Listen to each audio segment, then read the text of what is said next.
ही हे प्रभु ये दीवार बन करके सामने खड़े हो जाते हैं, मैं कैसे आपका दर्शन पाऊं, मैं तो आपका दर्शन करना चाहता हूं।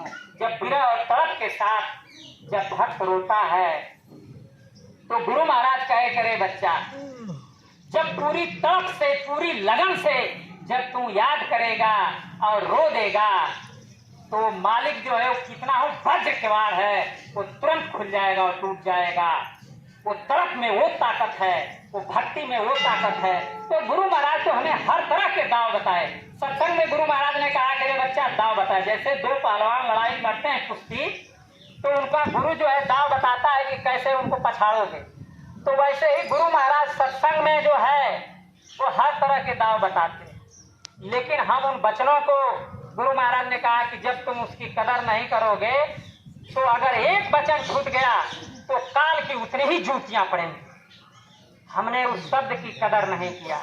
गुरु महाराज जब सत्संग सुनाया करते तो हमारा मन कहीं भाग गया, कहीं उगने लगे, सोने लगे, तो हमारे बुरे कर्मों का ही असर है, मेरे पाप कर्मों का ही असर है कि नींद में आ गए और उसको सुना नहीं। और ये पाप कर्म की धुलाई कैसे होती है? गुरु महाराज ने कहा, अरे बच्चा, तेरे दरवाजे पर कोई भूखा प्यासा आ गया, कोई अपरिचित, और उसको जो है भूखा है तो भोजन करा दिया, प्यासा है पानी पिला दिया। यही पुण्य जब इकट्ठा होता है तो संत सदगुरु मिल जाते हैं और भगवान मिल जाते हैं। तो इतनी बड़ी हर चीज तो गुरु महाराज ने दाव बताया। स्वामी जी महाराज ने कहा कि अरे बच्चा, संसार में जो है तुम किसी गरीब को खिला दोगे, पिला दोगे तो तुम्हारा और बढ़ेगा, बरकत होगी। लेकिन संगत में जो है ये चंठई और चालाकी नहीं चलती है। संगत में बिल्कुल संत मत में आओ, सत्संग सुनो, बिल्कुल बुद्धू बन जाओ, तब तुम्हारे अंदर कुछ पल्ले पड़ेगा। और जब हम चालाक बन जाते हैं कि हम तो बहुत कुछ जानते हैं, तो सत्संग के एक शब्द भी उस पर कोई असर नहीं करता। और उसको समझने के लिए जो है, जब हम बिल्कुल निर्मल भाव से, निश्चल भाव से बैठेंगे, पता नहीं अब ये थोड़े है कि मैं बोल रहा, बोलने को तो मैं बोल रहा इस मानव पोल पर, लेकिन यह सतगुरु गुरु महाराज की दया और कृपा जो वो बुलवा दें पावर हाउस से जो आ रहा है। मेरी औकात नहीं है कि मैं बोल सकूं, ये तो गुरु के चरणों में दीन भाव में कि मालिक आप जो बुलवा दें और मैं जो मिल जाए। तो आप लोगों के समक्ष जो है मैं एक कहानी सुना रहा हूँ, उसको ध्यान से आप लोग सुनिएगा। एक बार का दृष्टांत है कि राजा जनक जो है रात्रि में स्वप्न देखा। तो जनक ने स्वप्न क्या देखा कि मैं बिल्कुल कंगाल हो गया हूं और भिखारी होकर के कटोरा लेकर भीख मांग रहा हूं। जब उनकी नींद टूटी तो देखा कि हमारा राज वैभव सब उसी तरह है, सब जगह दौड़ दौड़ करके अपने खजाने सब कुछ देखा तो सब वैसे ही था। उन्होंने सोचा कि आखिर मैं स्वप्न देखा कि मैं भिखारी होकर के भिक्षा मांग रहा हूँ, तो आखिर वो सत्य है, ये सत्य है जो देख रहा हूँ दोनों आंखों। अब उनके मन के अंदर कौतूहल जो है उठ गया। अब तमाम विद्वानों को उन्होंने बुलाया और विद्वानों से पूछा कि वो सही कि ये सही। वो खोल करके नहीं बताए कि मैं स्वप्न में ऐसा देखा, केवल यही पूछते थे कि वो सही कि ये सही। अब विद्वान क्या समझे कि ये क्या राजन पूछना चाहते हैं। अब सब लोग आते थे, सोचते थे। राजा ने कहा कि जो मेरे प्रश्नों का जवाब देगा उसको मैं बहुत सारा धन दूंगा। बहुत से लोग गए, कोई जवाब नहीं दे पाया, उनको संतुष्ट नहीं कर पाया तो जेलों में बंद कर दिया। एक बार जो है उस जमाने में एक अष्टावक्र जी नाम अष्टावक्र जी थे, वो ब्राह्मण कुल में पैदा हुए थे। तो अष्टावक्र जी 8 जगह से उनके अंग टेढ़े थे, वो चल फिरने में उनको दिक्कत थी। तो अष्टावक्र जी जो हैं वो क्या हुआ कि अपनी माँ से पूछे कि माँ मेरे पिताजी का दर्शन नहीं हुआ, पिताजी कहाँ हैं। उन्होंने बताया कि बेटा तेरे पिताजी जो है राजा जनक के दरबार में गए और सोचा कि तुम छोटे हो और बड़ी गरीबी थी कि राजा के यहाँ चल करके कुछ बताएंगे, कुछ धन मिलेगा तो हम लोगों की जीविकोपार्जन चलेगा। और राजा जो है उनको जेल में बंद कर दिया। तो अष्टावक्र जी ने कहा, वो गुप्त संत थे, वो प्रकट रूप में नहीं थे। तो उन्होंने कहा कि सब मेरे पिता गए तो मेरा धर्म बनता है कि मैं उन्हें छुड़ा कर लाऊं। अब अष्टावक्र जी जो है वहां से चल दिए और राजा जनक के दरबार में जब वो गए हैं तो सिंहासन बनाए थे जो है, एक चांदी का जो है सिंहासन था और एक सोने का। जनक जी की शर्त थी कि जो है सोने के सिंहासन पर बैठकर जो मुझे जवाब देगा मैं आधा राजपाट उसे दे दूंगा, अगर नहीं बता पाएगा तो मैं उसे फांसी पर चढ़ा दूंगा। तो कोई भी उस पर नहीं बैठता था। अष्टावक्र जी जाकर के उसी पर बैठ गए और जितने विद्वान वहां बैठे थे सब हंस पड़े। उनको 8 जगह से टेढ़ा देख करके कि बताओ ये विकलांग आदमी अभी जाकर के उस पर बैठ गया, अब तो इसको फांसी लगेगी। अब सब लोग जब हंसने लगे तो अष्टावक्र जी जो है तुरंत बोले कि हे राजन, ये चमारों की सभा इकट्ठा किए हो, इनको इतना तक ज्ञान नहीं है, ये दोनों चमड़े की आंखों से मुझे बाहर से क्या समझ पाएंगे, ये मुझ पर हंस रहे हैं। जब ऐसे जब बोले तो सारी सभा बिल्कुल स्तब्ध हो गई, चुप हो गई। उन्होंने कहा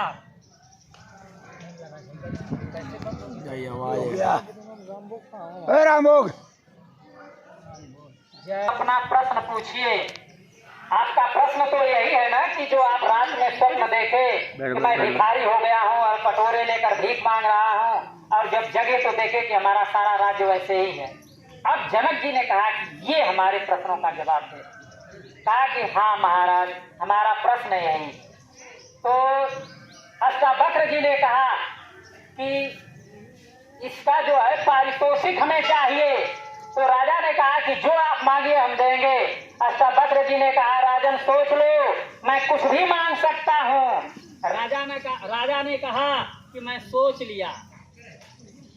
अब जो है तो अब उन्होंने कहा कि हम सोच लिए, आप जो है मांगिए। तो राजा से उन्होंने कहा कि मुझे तन दे दो, मन दे दो और धन दे दो। राजा ने कहा कि मैं दे दिया। तो कहा कि आप जब धन दे दिए तो आप राजा हैं, तो आपका सारा राज्य मेरा हो गया, तो आप सिंहासन से उतर जाइए। तो राजा तुरंत सिंहासन से उतर गए। तो कहा कि जमीन पर बैठ जाओ, तो जमीन पर भी बैठ गए।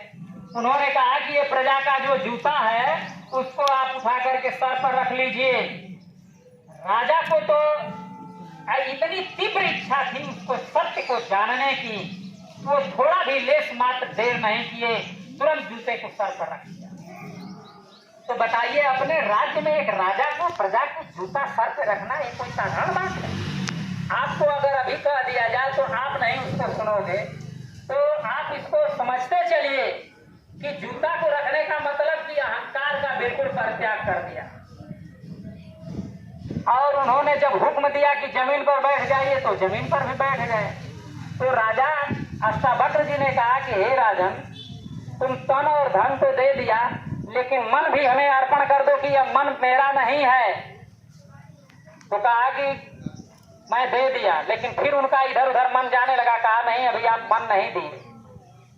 तब मन को समझाया कि हे मन, अब तुम मेरा नहीं रह गया, अभी जो कहेंगे हमें उन्हीं के आदेश का पालन करना है, मैं उसके सिवा एक पग भी कुछ भी नहीं अब इधर उधर चल सकता। तब समर्पण भावना से उनके चरणों में नतमस्तक हो गए। अष्टावक्र जी जो है उनके सर पर ऐसे हाथ रखा। जब तन मन धन जब सब अर्पण कर दिया तो उनकी जीवात्मा तुरंत जो है वह स्वर्ग और ईश्वर धाम, ब्रह्म और पार ब्रह्म और महाकाल और सतलोक तक चली गई। और सारे मंडलों में जब ऊपर का सारा दृश्य जब वो देखा तो कहा कि ये दोनों आंखों से जो कुछ भी दिखाई दे रहा है आज है कल नहीं रहेगा, ये तो सब एक पानी के बुलबुले की तरह से सब खत्म हो जाने वाला है, ये सब नाशवान है। तो न वो सत्य है न ये सत्य है, तो सब झूठा है। तब उन्हें सत्य का बोध जब जनक जी को हो गया, तो जब सब हो गया तो फिर सर पर हाथ रखे तो उनकी जीवात्मा फिर शरीर से निकल करके ऊपर के मंडलों में गई थी और फिर शरीर के अंदर जब चली आई तब उनके चरणों में गिर गए। अब कहा राजा जनक ने कि हे गुरुदेव, अब मुझे राज्य करने की कोई इच्छा नहीं, आप ही अब इस राज्य को चलाइए, अब हमें कुछ नहीं करना चाहिए। गुरु महाराज ने कहा कि रे बच्चे, बड़े बड़े राजा जब अपने राज्य को पैरों से ऐसे ठोकर मार दिया तब उस दौलत को पाया। और गुरु महाराज का हम लोगों को अपने परिवार में, बीवी बच्चों में, खेत गृहस्थी जो भी हम बिजनेस व्यापार करते हैं सबके बीच में वो दौलत दे दिए और बिना परीक्षा का दे दिए। इस तरह से लुटा दिया मालिक ने। आज तक धरती पर कोई संत महापुरुष ऐसे नहीं आए जिस तरह से इस धन को लुटाया और हम उस धन की कोई कदर नहीं करते। इतनी बड़ी चीज गुरु महाराज ने दिया तो आपको हमको समझने की चीज है, इस कहानी से सीख लेने की कि गुरु महाराज हमारा खेत बिचवा करके वो पैसा नहीं लेंगे, लेकिन मन से तो अर्पण कर दीजिए कि अगर मालिक मांग देंगे तो हम दे देंगे। तन भी अर्पण की गुरु जो हुक्म करेंगे मैं वही करूंगा और मन से भी जो गुरु कहेंगे वही करेंगे। तो जब तन मन धन जब अर्पण गुरु को हो गया कि मेरा कुछ है ही नहीं, तो फिर अहंकार कहाँ रह गया। अब जब हम दीन बन गए, जब छोटे बन जाएंगे तो जनक जी की तरह तुरंत गुरु महाराज देने के लिए वो तो कह रहे हैं रे बच्चा मैं तो देने के लिए तैयार हूँ, लेकिन तुम लेने के लिए ही तैयार नहीं हो। तुम पीछे मुड़ जाते हो, मुख फेर लेते हो, मेरी बात को सुनते नहीं और न समझते हो मैं चलाना चाहता हूँ तो तुम चलते नहीं हो। मैं तो तुमसे हार गया। गुरु महाराज जो है उन्होंने कहा कि रे बच्चा अगर तुम इतना नहीं कर सकते तो चुल्लू भर पानी में डूब कर मर जाओ। गुरु महाराज ने कुछ छोड़ा नहीं, लेकिन हम इतने नालायक कि गुरु के आदेश पर जो है अगर इतना भी मान जाते तो मालिक तो आज भी देने के लिए तैयार है। दया की बरसात तो आज भी वैसे ही हो रही है, केवल ये चरम आंखों से गुरु महाराज को हम नहीं देख रहे हैं। वो अज्ञातवास में गुरु महाराज जो हैं उन्होंने कहा कि अरे बच्चा भगवान राम और कृष्ण ने भी समय की इंतजारी किया, मैं भी उस समय की इंतजारी कर रहा हूँ। वो समय तो निश्चित कर दिए हैं गुरु महाराज कि परिवर्तन कब होगा और वह परिवर्तन जो है बिल्कुल समय से मालिक आएंगे। और गुरु महाराज ने कहा कि अरे बच्चा ये घोर कलयुग में कुछ हजार वर्ष के लिए सतयुग लाएंगे और यह धरती जो है फल फूलों से हर सुख संपदा से लदी रहेगी। 1 बीघे खेत में 100 मन गल्ला होगा, ये चूड़ियों में भी हीरे जड़े जाएंगे। ऐसे सुंदर सुगम वक्त आ जाएगा, लेकिन इस सुगम वक्त आने से पहले बच्चा ये कलयुग जाएगा और सतयुग आएगा। दोनों युगों का जब टक्कर होगा तो बच्चा तेरा कच उम्र निकल जाएगा। आप लोग जो है जय गुरुदेव इस बात को ख्याल करिए, संत महात्मा की वाणी जो है वो कभी मिथ्या होने वाली नहीं और गुरु महाराज ने जो जो कहा है वो सारी बातें पूरी होगी। मालिक ने कहा कि मैं कोई वो गांधी महात्मा नहीं कि मुझे कोई गोली मार दे और जो है मैं कोई ऐसा वो चना नहीं, मैं उस भार को ही लेकर उड़ जाऊंगा और मुझे कोई कुछ भी नहीं कर सकता। बच्चा मेरे तरफ से तुम निश्चिंत रहो और मैं जो हूँ मेरे काम को कोई माई का लाल नहीं पैदा हुआ जो पूरा कर दे और जो है न मेरे काम को कोई रोक सकता है। तो गुरु महाराज ऐसे चैलेंज के साथ कहे हैं तो मेरे गुरु का कहा हुआ वृथा हो जाएगा। आप लोग जो हैं बिल्कुल सच्चे भाव से सोचिए, उस त्रेता के जमाने में जो है वो जो है भगवान राम की इंतजारी सेवरी मैया जो है वो करती थी। वो बिल्कुल जवान थी और उनके गुरु ने कहा था कि सेवरी तेरे इस कुटिया में प्रभु राम जरूर आएंगे। वो बिचारी जो है जवानी से और बुढ़ापा आ गई, रोज जो है कुटिया के बाहर झाड़ू बुहारा लगाती थी और पुष्प बिछाती थी कि प्रभु राम आएंगे रोज भाव से। और ऋषि मुनि ऐसे जा रहे थे, उस पर पैर रख दिए, कहा हाँ मेरे प्रभु को आने की मैं इंतजारी में। कहा प्रभु आए, उन्होंने कहा कि मेरे गुरु का कहा हुआ वृथा नहीं जाएगा, जरूर आएंगे। इतना दृढ़ संकल्प उसके अंदर, तो प्रभु राम को आना पड़ा। तो अपने गुरु पर उतना विश्वास किया। वो ब्रह्मर्षि थे और हमारे गुरु महाराज ईश्वर धाम ब्रह्म पार ब्रह्म महाकाल और सतलोक से भी ऊपर अनामी धाम से आए हैं।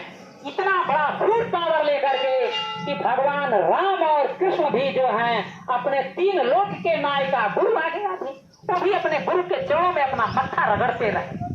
और वे ब्रह्मर्षि थे और हम कितने भाग्यशाली हैं इस घोर कलयुग में वो स्वयं प्रभु आए और हमको ले जाने। हम आए वही देश से जहाँ तुम्हारो धाम, और तुमको घर पहुँचाओ ना एक हमारो काम। तो बताइए हमको वो एक ही काम। गुरु महाराज ने कहा रे बच्चा मैं जितना खेल खेला वो सब जीवात्माओं को, जैसे एक वैद्य होता है वो पूरे देश में घूमता है, वो जड़ी बूटी खोजता है कि किस जड़ी से कौन रोग ठीक हो जाएगा, और संत महात्मा जो हैं वो जीवों को खोजते हैं कि कौन वो सच्चा निर्मल जीव है जो उस प्रभु को पाना चाहता है। ऐसे जीवों को जो है वो हर खेल खेलते हैं। हर खेल का मतलब कभी काफिला निकाला, कभी गाड़ियों का काफिला निकाला, कभी जो है भूंजों तक बनाया, कभी दूरदर्शी बनाया, सब कुछ किया और सब बिगाड़ दिया। उनकी मौत और जीवात्मा को पकड़ने के लिए, और जो है प्रभु को वो तो कहते हैं कि अरे बच्चा तुम मेरी बात को मान जाओ तो मैं तुम्हें सब कुछ देने के लिए तैयार हूँ। आप ये बताइए, आपके सामने मैं जो हूँ एक छोटा सा दृष्टांत दे रहा हूँ कि एक बहुत बड़ा राजा था और बहुत सच्चा सत्यवादी था। ध्यान से सुनिए। और वो जो है 5 मंजिल जो है वो मकान बनाया, तो नीचे मंजिल में जो है खूब रुपया पैसा रखा, दूसरे मंजिल में सोना चांदी, तीसरे में हीरे जवाहरात, ऐसे मणि चौथे में, और 5वें ऊपर जो है अपने बैठ गया। और पूरी प्रजा को कहा कि आप लोग हमसे मिलने आओ। और प्रजा जब नीचे मंजिल में जो है वो गई, तो उसने जो है वो मंजिल में जब गई तो रुपया पैसा देखा और लेकर के सब लोग जाने लगे। कुछ लोगों का भाव हुआ कि ऊपर थोड़ा दूसरे मंजिल में देखें तो उसमें सोना चांदी मिला। तो ऐसे ज्यादातर तो पहले मंजिल से ही वापस चले गए, और फिर कोई दूसरा तीसरा, वहीं से सब लोग चले गए। एक बुढ़िया माँ थी, उसने सोचा कि आखिर जो है ये बाजार किसने लगाया, वो कहाँ बैठा है, ये तो सब है, लेकिन उसको लालच नहीं था। तो माँ पहले मंजिल में देखी कि रुपया पैसा, दूसरे में सोना चांदी हीरे जवाहरात, फिर जो है ऐसे सब मंजिलों में सब देखती हुई लास्ट में जब गई तो उस जो है वो पूरा बाजार लगाने उस मालिक के जब चौड़ों में गई तो कहा करे तुम जो है नीचे नहीं देखा था, हमने सोचा कि वो कौन लगाया है बाजार, मैं उसी को पालूं, जब उसको पा जाऊंगा तो सब कुछ पा जाऊंगा। गुरु महाराज जो है सीधे सतलोक से आए और कबीर साहब ने कहा है, ध्यान से सुनिए, आजा का घर अमर है बेटा के सिर भार, 3 लोग नाती छने पंडित करो विचार। तो अब वो कबीर साहब ने कह दिया। अब इसको तो संत महात्मा का शिष्य ही समझ पाएगा कि बेटा के सिर भार, जो अलख निरंजन कहते हैं वो बेटा है उनके, वो जो है ठेकेदार हैं, और सारी जीवात्माओं को घोर तपस्या करके यहाँ ले आकर के उन्होंने यहाँ रखा। और जो है ब्रह्मा विष्णु महेश जो है ये नाती हैं, ये जो है पालन पोषण का काम विष्णु भगवान करते हैं, और जो है ब्रह्मा जी जो है जन्म देते हैं, और शिव जो है संहार का काम करते हैं। तो गुरु महाराज ने कहा कि ये बताओ कि जो असली सत्पुरुष जो मालिक थे उन्होंने तो ठेका दे दिया, अब सत्पुरुष को जीवात्मा भूल गई, अब यही जो है केवल इसी में भटक गई। तो आपको संत सदगुरु मिले, इशारे में समझते चलिए। तो आपको तो मालिक सब कुछ देने के लिए तैयार है कि बच्चा यहाँ काल के देश में फंसे रहोगे तो दुख ही दुख है। एक बार मीराबाई जो है ये चित्तौड़ की महारानी, इन्होंने जो है यह श्री कृष्ण भगवान की भक्त थी, और जब श्री कृष्ण भगवान उनकी भक्ति से प्रसन्न हो गए तो उन्होंने कहा कि मीरा जो मांग लो। तो उन्होंने कहा कि क्या मैं मांगू प्रभु, मुझको क्या मिलेगा, ये तो दुनिया दुख ही दुख है, न मुझे बच्चा चाहिए न मुझे राजधानी, ये तो सब कुछ है, तुम्हें चाहिए क्या, हमको निज घर चाहिए, जहाँ से मेरी जीवात्मा आई मैं वहीं जाना चाहती, यहाँ तो दुख ही दुख है। तो बताइए महलों में रहने वाली वो दुख ही दुख कर रही है, आप ऊपर देख रहे हो कि यहाँ धन मिल जाएगा, तो इससे कुछ मिलने वाला नहीं है। यहाँ जो है केवल जो है ये धोखा है, ये दोनों आंखों से जो कुछ भी दिखाई दे रहा है। गुरु महाराज ने कहा कि अरे भाई तुम अपने धाम अपने चलो भाई, अपने धाम चलो। यहाँ एक काल का देश जो अविश्वास की पूंजी पूरा होगी और तुरंत काल दबोचेगा और तुरंत जो है आपको ले जाएगा। तो अभी आपका गाड़ी बंगला घर द्वार पति पत्नी पुत्र सब छूट जाएगा, ये कुछ साथ जाने वाला नहीं। और गुरु महाराज कह रहे हैं कि तुम जो है इसको अभी तुम मान लो, और जो है जब मान लोगे कि हमें जो है ये सब कुछ छोड़ना है तो पहले से ही मन से छोड़ दो, तो कोई आसक्ति नहीं रहेगी। तो तुमको जीवात्मा को वो सब उठाने में थोड़ा देर नहीं करेगा। जैसे लोहे को चुंबक ऐसे खींच लेता है, ऐसे ही जब हमें इस संसार की कोई आसक्ति नहीं रहेगी तो तुरंत खींचेगा और हमारी जीवात्मा को सचखंड लेकर चला। और सच्चे आनंद में वहाँ दुख सुख, वहाँ जो है सुख लेस मात्र है ही नहीं, वहाँ तो सुख ही सुख है, आनंद का सागर है। और वहाँ हम चले जाएंगे तो सदा के लिए आनंद में रह जाएंगे। मालिक को आनंद दिलाना चाहते हैं। हम यहाँ जो है जेल खाने में कैद, और हमको जो है ये इसी में भूल भरम में फंसे। हमको कहा गया है कि चेत करके सत्संग सुनो, और चेत करके जब इस पर विचार करके जब भजन करोगे तो चल चलो, नहीं तो यहाँ बंधो सब हो, इसी में फंसे रहोगे तो काल बहुत मार मारेगा। आप ये सोचिए कि अगर एक जीव जो है, कोई भी पशु पक्षी एक टांग टूट जाए तो बेचारा उसको प्यास लगी है तो पानी, उसको प्यास लग गई पक्षी को, अब पानी नहीं कहीं मिल रहा है तो उसके पास जुबान तो है नहीं, तो किससे पाएगा। आप एक तो सोचिए, अभी ये जो जानवर हैं उनको प्यास लगी है, भूख लगी है, पैर टूट गया, कहीं जा नहीं सकते, अब वो बेचारा कितना आसान है। तो ये सोचिए कि हमको काल जो है ये मानव शरीर मिली कि साधन धाम मोक्ष कर द्वारा, ये साधना करके मोक्ष का द्वार इसी में जो है ये साधन का धाम है। अगर हमें अमेरिका जाना है तो हवाई जहाज साधन, अगर हमको भगवान को पाना है मुक्ति मार्ग तो ये मनुष्य शरीर साधन।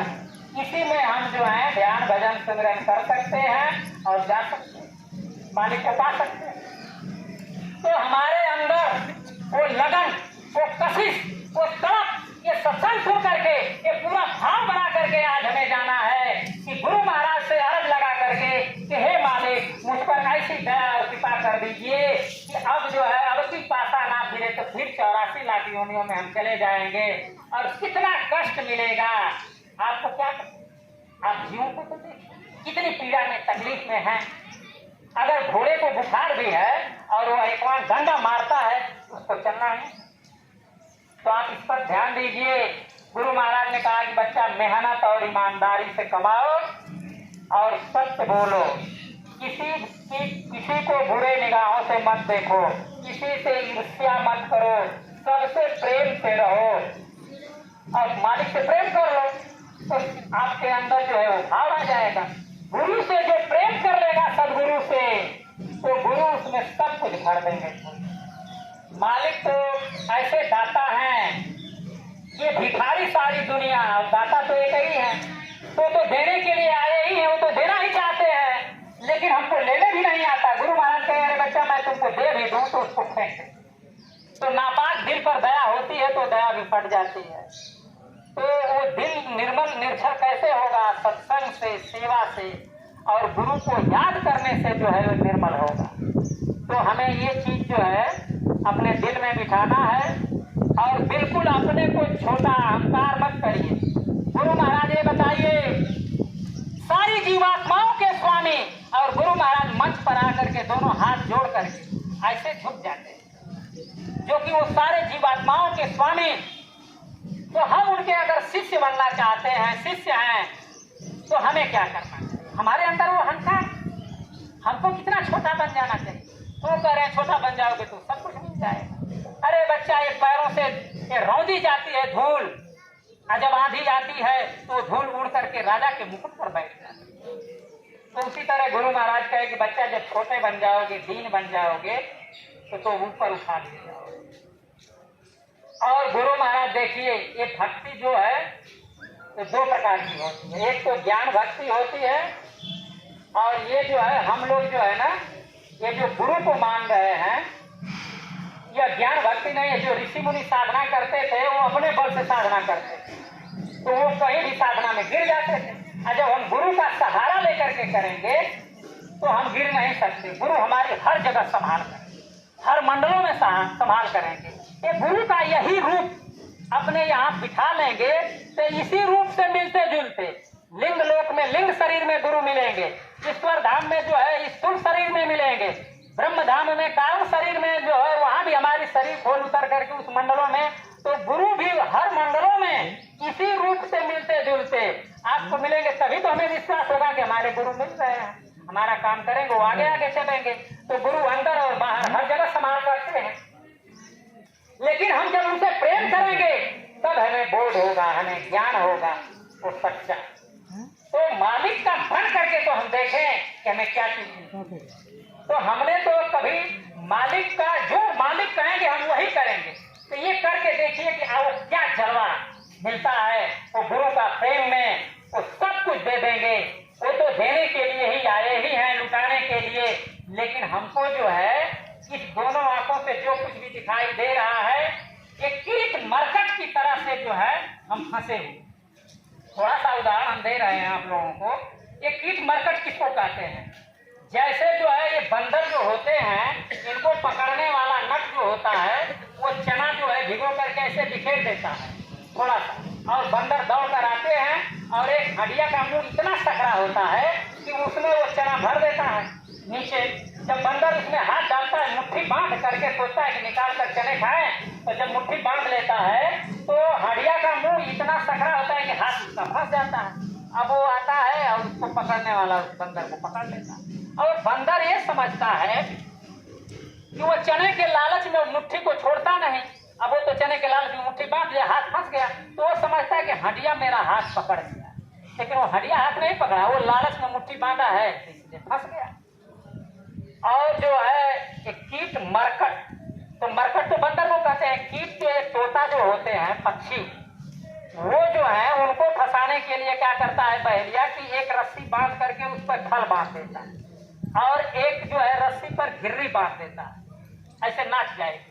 और वो तोता आता है उस घिर्री पर ऐसे बैठता है तो घिर्री ऐसे नाचती तो खट से ऐसे पंजे से पकड़ता है, कस के ऐसे लटक जाता है। अब वो बहेलिया आता है उसको पकड़ लेता है। तो वो जो है तोता समझता है कि ये घिर्री हमारा पंजा पकड़ लिया, अब पकड़ा तो वो, लेकिन उसमें वो नासमझी हो जाती। उसी तरह से हम आप क्या समझते हैं कि माया हमको पकड़ी। माया हमको नहीं पकड़ी है, उसी वो बंदर और तोते की तरह से हम उसको छोड़ दें तो छूट जाए। गुरु महाराज तो सत्संग में यही सुनाए करते, मालिक ने यही बताया। और हम इस चीज को जो है सत्संग जब चेक करके सुनेंगे तब जो है हमारा बुद्धि और विवेक काम करेगा और मालिक की दया भी काम करेगी। तो हमको आपको जो है ये दया का अनुभव करना चाहिए और गुरु की दया का। इसलिए जो है हमको आपको जो है मालिक की दया पाने के लिए बिल्कुल इस संसार में लेख मात्र भी, गुरु महाराज ने कहा कि अरे बच्चा जहाँ आशा तहाँ पास। तुम्हारी आस जब संसार में लगी रहेगी तो फिर पुनर्जन्म तुम्हारा फिर लेना पड़ेगा और यहीं भोगोगे चिल्लाओगे।